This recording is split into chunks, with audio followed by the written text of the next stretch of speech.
Salam dəyərli müdavimlər, hər vaxtınız xeyir olsun. Başlayaq ümumi sınağın izahına baxmağa. Sual 1.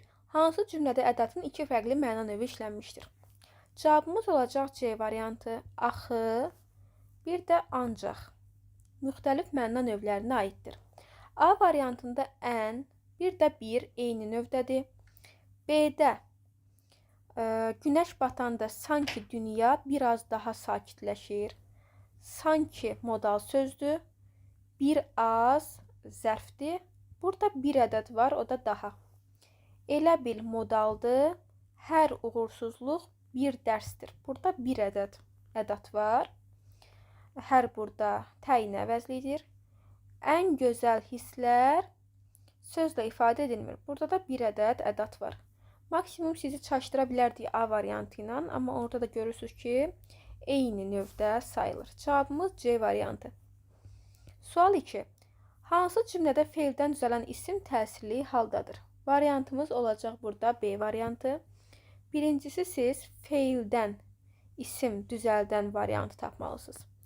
Gör sözün kökü, görünmək, görüntü. Bəli, biz sözün nədən yaranması üçün ən son leksiki silirdik? Bəli, deməli bu görüntü sözü görünmək feilindən düzəlib və təsirlikdədir. Nəyi yaradırdı? Görüntünü. A variantında, məsələn, düşüncələrin, düşünməkdən düşüncə ismi yaradıb, sadəcə bu yiyəlik haldadır. Ona görə olmaz, biz təsiri axtarırıq. C-də feildən düzələn isim yoxdur. D-də də feildən düzələn isim var, anlamaqdan anlayış. Amma adlıq haldadır, ona görə olmaz. Cavabımız oldu B variantı. Sual 3. Hansı cümlədə işlənən düzəltmə ismin son şəkilçisi fərqli tələffüz olunur? Cavabımız C variantı. Biz ilk olaraq buradan düzəltmə ismi tapmalıyıq və onun tələffüzündə son şəkilçi, yəni look hissəsi fərqli tələffüz olunur. Məsələn, anlaşıqlı sözü də düzəltmədir. Sadəcə burada son şəkilçi fərqlənmir. Buradakı ıq, iç, uq, ük fərqlənir. Olmaz. Dostluğu burada da bu fərqlənir, bu da düşür. Yəni son şəkilçi fərqlənmirsə götürə bilmirəm. İnsanlığın burada da son şəkilçi fərqlənmədi. Daha sonra pozitiv düşüncə insan həyatında böyük dəyişiklik. Burada böyük sözü düzdür, dəyişilir, amma düzəltmə isim deyil, sifətdir. Burada da ən son şəkilçi fərqlənmir. Bu hissələrdədir fərqlilik. Biz də amma son şəkilçidəki tələffüzün fərqini axtarırıq deyə olmaz. 4-cü sualla davam edək. Hansı cümlədə ismi artırılan cəm şəkilçisi fərqli tələffüz olunur? İsmi artırılıb, bax, açar isimdir, cəm şəkilçisi olacaq açarlar. Burada fərqlənmir. Bu isim deyil, həm də onsuz da fərqlənmir. Bu da fərqlənmir, həm də isim deyil. Bu isimdir, amma fərqlənmir. Cavab C. Hansı cümlədə say ismin xüsusiyyətini daşıyır? Sayın ismin xüsusiyyətini daşıması üçün onun isimləşməsi lazımdır. Xeyli sayı ismin kateqoriyasını əlavə etmişik deyə isimləşib. Burada isimləşməyib, çünki yanında ismi var. B variantında da isimləşmə yoxdur. Y-də də yoxdur, C-də də yoxdur. Bax, ismi yanındadırsa isimləşmə ola bilməz. Hansı cümlədə həm feil, həm də nida kimi işlənən söz əsas nitq hissəsi vəzifəsindədir? Yəni, amonim sözü axtarmalısan. Həmin amonim saydığın söz həm feil olsun, həm də nida. Amma variantlarda feil kimi işlənsin. Cavabımız Y variantıdır. Oy həm feildir, oymaq feili, həm də nidadır və buradakı məzmunu da əsas nitq hissəsi sayılır. Burada ah var. Birincisi ah sözü feil olmaz, ona görə çıxdıq. Burada ah var, həm feildir, həm nida, amma buradakı mövqeyi nidadır, ona görə olmaz. Biz əsas nitq hissəsi kimi olduğu vəzifəni tapmalıydıq variantlarda, ona görə olmaz. C variantında hey sözü həm nidadır, həm də isimdir. Fe'l olmaz deyə olmaz. D'də də eynən B'dəki problemdir ki, ay əsas nitq hissəsi deyil. Həm də ay sözü fe'l olmaz axı, isim və nida kimi amonimdir. Cavab Y variantı. Gələk 7-yə. Hansı cümlədə saydan düzələn isim təsirli haldadır? Variantımız olacaq D variantı. Birincilik saydan, bax, bir say idi. Mən bu saydan say düzəltdim. Sonra saydan isim düzəltdim. Bu da deyir ki, saydan düzələn isim təsirli haldadır. Birinciliyi qazanan variant D variantı. A-da saydan sifət düzəlib, saydan say düzəlib, çox-çoxlu. B-də sifətdən isim düzəlib. 9 heç nədən heç nə düzəltməyib, 10 da həmçinin. C-də də saydan isim düzələn bir məqam yoxdur. Y-də də bir şey düzəlməyib. Saydan isim düzəltmək üçün bəli, birincilik tipli söz qarşısına çıxmalıydı. Hansı cümlədə amonim frazeoloji birləşmə işlənmişdir? Cavabımız olacaq C variantı. Üz vermək ən məşhur amonim frazeoloji birləşmə sayılır. Kiməsə üz verirsən, yəni üz verdim, astar istədi mənasında. Bir də var hadisə üz verdi, yəni baş vermək mənasında, törədilmək mənasında. Xoşuna gəlmək frazeoloji birləşmədir. Dil ötmək frazeoloji birləşmədir, amma frazeoloji birləşmə o demək deyil ki, frazeoloji amonim sayılsın.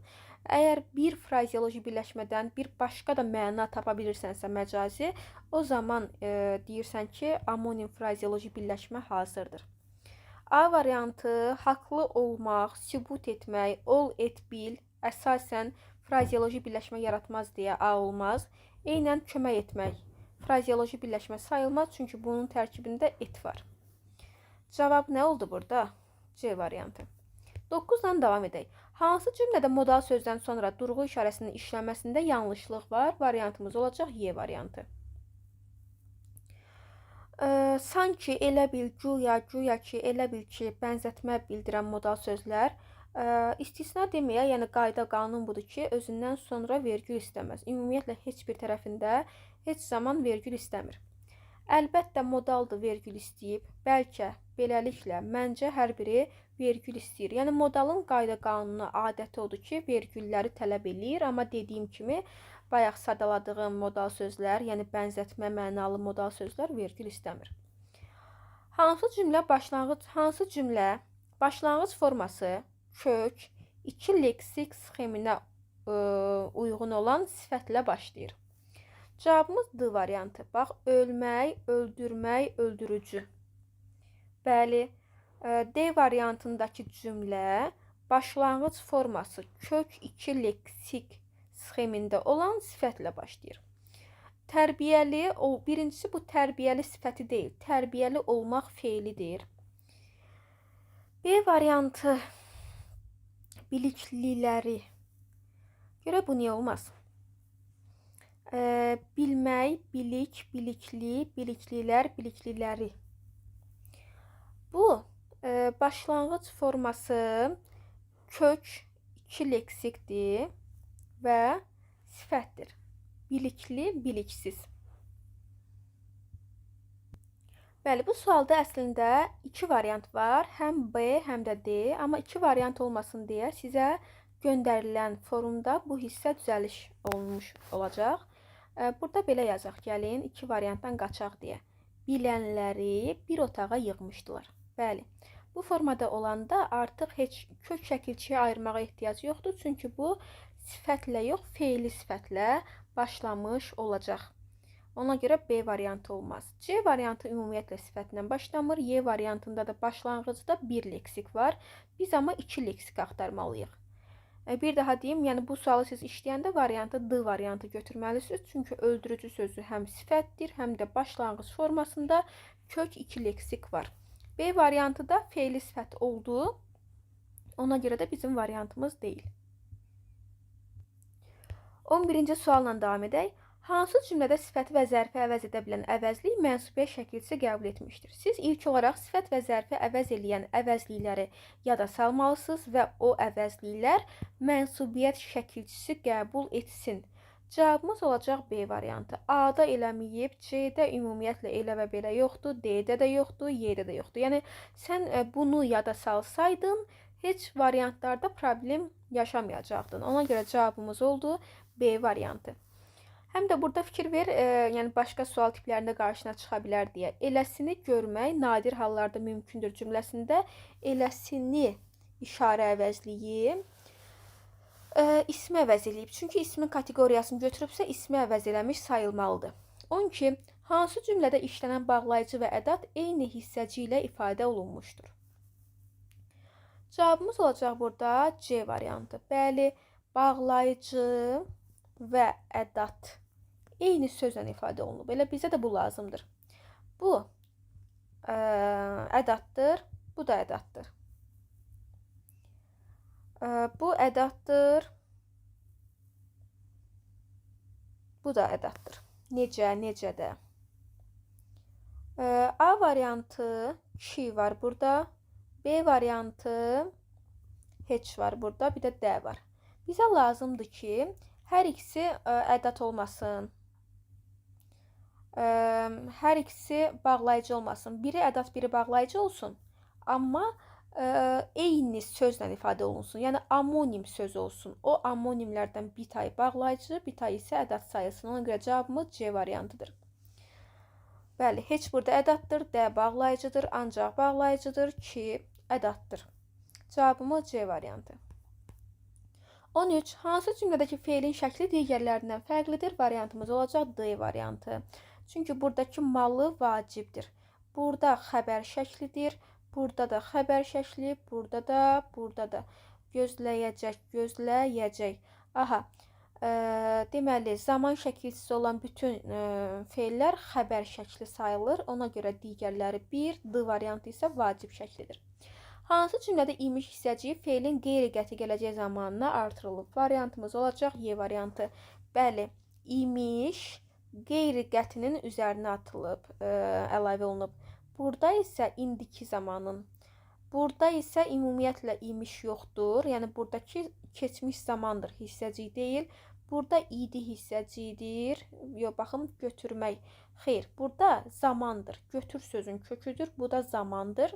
Yəni heç hissəci yox imiş, yaşayırmış. Buradakı hissəci isə indiki zamana qoşulub. Variant Y. 15. Hansı cümlədə mürəkkəb zərfin yazılışında səhvə yol verilib? Cavabımız C variantı. Çünki burada bir defis olmalıdır. Burada da səhv var. Burada da səhv var. Amma B-dəki səhv mürəkkəb ismin səhvidir. D-dəki səhv mürəkkəb feili bağlamanın səhvidir. Y-də səhv yoxdur. A-da da bir mürəkkəblik yoxdur. Cavabımız oldu C variantı. 16. Hansı cümlədə köməkçi nitq hissələrindən yalnız tabesizlik bağlayıcısına aid nümunə var? Variantımız olacaq Y variantı. İsə var burada.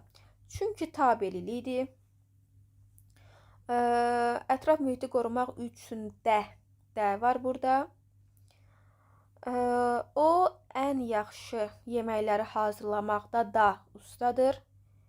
Yol boyunca çox gözəl mənzərələr gördük. Burada da çox ədatdır.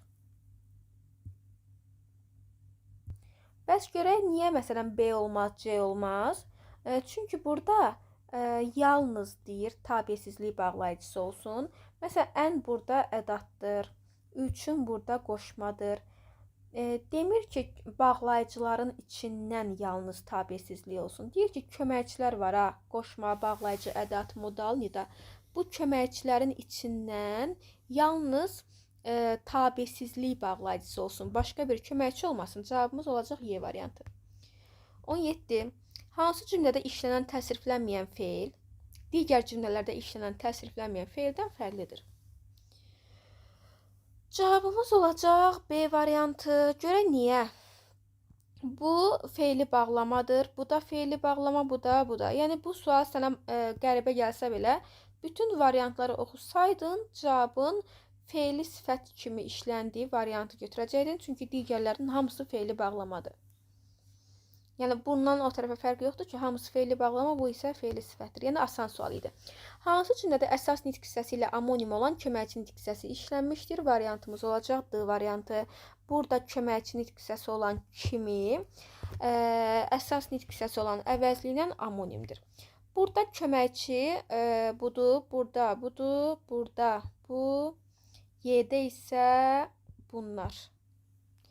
Amma fikir versəz, heç bir işarələdiyim köməkçi nitq hissəsi, heç bir əsas nitq hissəsi ilə amonim deyil. Olsa bəziləri köməkçinin içində amonimdir. Məsələn, ki, həm ədatda, həm bağlayıcıda var, ha, ədatın iki növündə var və s. Cavabımız D variantı. 19. Hansı cümlədə yalnız sifət və qoşma ilə amonim olan zərf işlənmişdir? Variantımız C variantı. Yalnız sifət və qoşma ilə amonim olan zərf.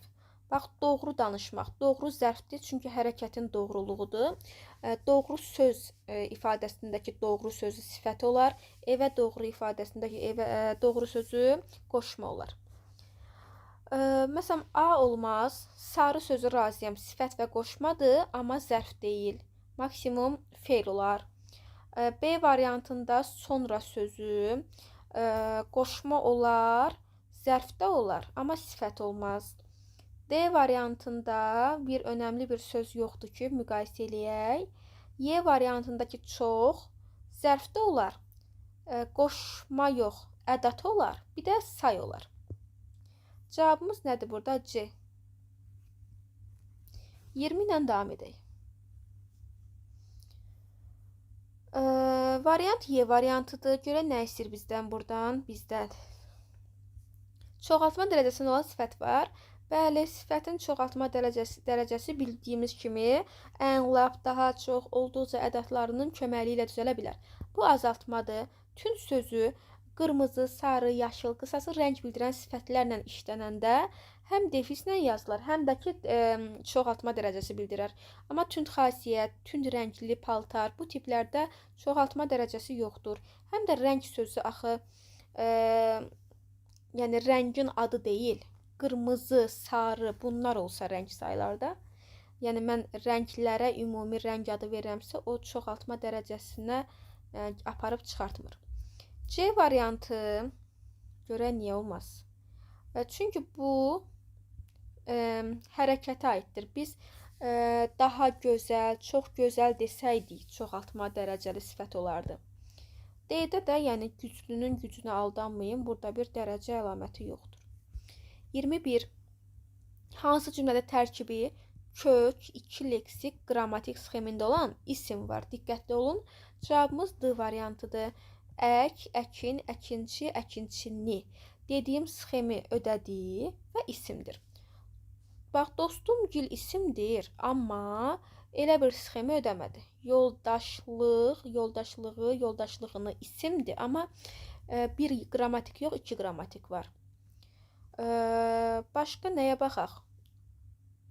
Oyuncaqlar, ını. Burada da 3 dənə qrammatik var hətta. Yəni, digər variantlarda uyğun gəlmir. Variant D variantı. Gələk 22. Hansı cümlədə mənsubiyyət şəkilsi qəbul etməyən əvəzli hal şəkilsi qəbul etmişdir? Cavab B variantı. Sən şəxs əvəzliyidir və bildiyimiz kimi nəinki sən əvəzliyi, ümumiyyətlə şəxs əvəzliyinin hamısı hallanar, amma mənsubiyyəti götürməz. Hamıya həm hallanar, həm mənsubiyyət götürər. Heç nəyi həm hallanar, həm mənsubiyyət götürər. D variantı, razıyam, bu sözü hallanır. Amma burada hallanmayıb deyə olmaz. Y variantı da həm hallanar, həm mənsubiyyət götürər deyə variant olmaz. Gələk mətnlərə. Bir gün bir nəfər yaşadığı çətinliklərdən şikayət edərkən yaşlı bir nəsihətçi ona bir şüşə su və bir ovuc duz verdi. Bu suyu iç, amma unutma, hər bir addımda duzu da suya qat, dedi. Gənc adam suyu içib hər dəfə duzu suya qatdıqda acı dadının nə qədər güclü olduğunu hiss etdi.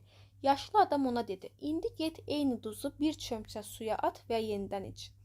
Gənc oğlan bunu etdi və şüşə su ilə müqayisədə duzun dadı çox azaldı. Yaşlı adam gülümsəyərək dedi: "Həyat bu su kimi təmiz və səmimi olmalıdır. Duyğularını duz kimi deyil, böyük bir su kimi qəbul etməlisən. Hər çətinlik qarşısında həyatın mənasını itirmə." Mətnin ideyasını müəyyən eləyin. Cavab C variantına uyğun gəlir. Həyatın çətinliklərini müsbət bir şəkildə qəbul edib səbirli olmalı və onlardan dərs çıxarmalıyıq. Bəli, baxın, mətnin də anlamı ondan ibarətdir ki, baxın, bu hissədə gənc adam suyu içib hər dəfə duzu suya qatdıqda acı dadının nə qədər güclü olduğunu hiss etdi. Yaşlı adam ona dedi: "İndi get, eyni duzu bir çömçə suya at və yenidən iç." Gənc oğlan bunu edəndə şüşə su ilə müqayisədə duzun dadı çox azaldı. Yəni o suyu içdikcə duzun artdığını hiss elədi. Amma suyu dəyişəndən sonra duzu əlavə etdiyi zaman əvvəlki qədər duzun ona problem yaratmadığını gördü. Yəni azaldıqca duzun dadı daha çox bilinirdisə, suyu dəyişərək ilk dəfə sudan aldığı, belə deyə də, həzzi, suyun dadını necə hiss eləyirsə, artıq çömçədə də bunu hiss elədi. O səbəbdən də ona öyrətmək istəyirlər ki, həyatın çətinliklərini müsbət bir şəkildə qəbul et. Səbirli olmalısan və dərs çıxarmalısan ki, niyə sənin başına bəzi problemlər gəlir. Həyatda asanlıqla həvəsdən düşmək olar, yəni uyğunsuzdur bura. Çətinliklə qarşılaşdıqda onu problem kimi qəbul etməliyik. Səbirli olmaq bəzən problem həll etmir, əksinə problem həll edir yazılsaydı deyə olardı. Problemi mənfi şəkildə qəbul edib onu həll etməliyik. Xeyr, problemi müsbət şəkildə qəbul edib onu düzələnə qədər həll etməliyik. Deməli, bu da maraqlı suallardan biridir. Biz ardıcılıqla düzməliyik. Aha. Baxaq, bu formada eləyim. Əla. Gecə yarısı şəhərin mərkəzində hər şey sakitləşmişdi. Amma bir küncdə bir işıq yanırdı. Bax, işıqdan danışıramsa gəldim 5-ə. O işıqdan bir nəfər çıxdı, əlindəki köhnə çantası ilə tələsik addımlayırdı. Kim bilir, bəlkə də o hər şeydən qaçan bir adam ya da həyatına yeni bir başlanğıc axtaran biri idi. Bax, burada adamın addımlamağından danışılırsa, əlbəttə ki, sonra birdən davam edə bilərəm. Bu artıq addımlayır, nədənsə qaçır bəlkə də. Davamın bu formada gətirim. Uzaqdan bir musiqi səsi gəldi. Şəhərin başqa bir güşəsində bir gənc piano çalırdı, notlar sanki ruhunu azad edirdi. Bütün bu kiçik anlar bir-birinə qarışaraq gecənin möcüzəsini yaratmışdır. Cavabımız oldu 2, 5, 1, 3, 4. Yəni fikir versəz, hər bir cümlə əvvəlki cümlə ilə əlaqədar olmalıdır ki, sən bu ardıcılığı rahatlıqla düzüb ortaya çıxararsan. Yoxsa əks halda biz bilmərik ki, nəyin ardında daha yaxşı görünər. 25. Sonuncu sual. Bir zamanlar kiçik bir kənddə hər gün çox çalışqan olan bir qoca yaşayırdı. Onun həyatı çox sadə idi. Səhər tezdən qalxar, tarlasını becərər, sonra da günün sonuna qədər əkinlərini suvarardı. Bir gün gənc bir oğlan onu izləyib soruşdu: "Niyə bu qədər çalışırsınız? Nəyi gözləyirsiniz?" Qoca təbəssümlə cavab verdi: "Gənc olarkən arzularım var idi, amma indi bilirəm ki, həyatın həqiqi mənası yalnız əldə etdiklərində deyil, hər bir anın qiymətini bilməkdədir." O gənc o anda bu sadə amma dərin hikməti dərk edərək həyatını dəyişməyə qərar verdi. Mətndə hansı nəticəni çıxartmaq olar mətndən? Həyatda ən vacib şey sabahı gözləmək yox, bugünü düzgün yaşamaqdır. B variantı uyğundur. Hər gün sabahı gözləyərək yaşamalıyıq, xeyr. Böyüklərə həmişə hörmət göstərməliyik, amma bu mətndən çıxan məna o deyil axı. Yəni, bu həm də oğlan böyüklərə hörmət göstərmək kimi bir fikir olmadı ki, dedi ki, mən həmin böyünün dediyi sözü dərk elədim. Yəni, böyük ona nəsihət vermədi. Sadəcə yəni də oğlanın, gəncin ondan soruşduğu sualın cavabını verdi ona. Yəni, burada ona hörmət etmədi. Sadəcə dərk elədi ki, hə, yaşlı düz eləyirmiş. Elə bu formada etsəm mən də indidən, cavan vaxtımdan daha yaxşı həyatım, gələcəyim olar. Bəzən bu günümüzü yaşayarkən sabahımızda fikirləşirik. Bəli, hər kəs fikirləşir, amma bu da mətndən çıxaracağın nəticə deyil. Dünənimizi və bugünümüzü heç vaxt unutmamalıyıq. Bu da düzgündür. Yəni hər düzgün cavabı götürə bilmərsən. O zaman gərək bura biz bir Y variantı yazaq ki, ismin 6 halı var. Yəni o faktdır da, yəni bu mətndən çıxan nəticə deyil ki, yəni hər doğru fikrə nəticə deyə bilmərsiniz. Siz 5-6 cümləli oxuduğunuz mətndən anlam çıxarmalısınızsa, cavabı mütləq şəkildə B variantı götürməlisiniz. Belə əziz müdavimlərimiz, ödənişli sınaqdır. Heç yerdə paylaşmırsınız bu sınaqları və elə YouTube-da rəy bölməsinə öz nəticənizi yazmağı da unutmursunuz. Sağ olun. Növbəti izahlarda görüşmək ümidi ilə.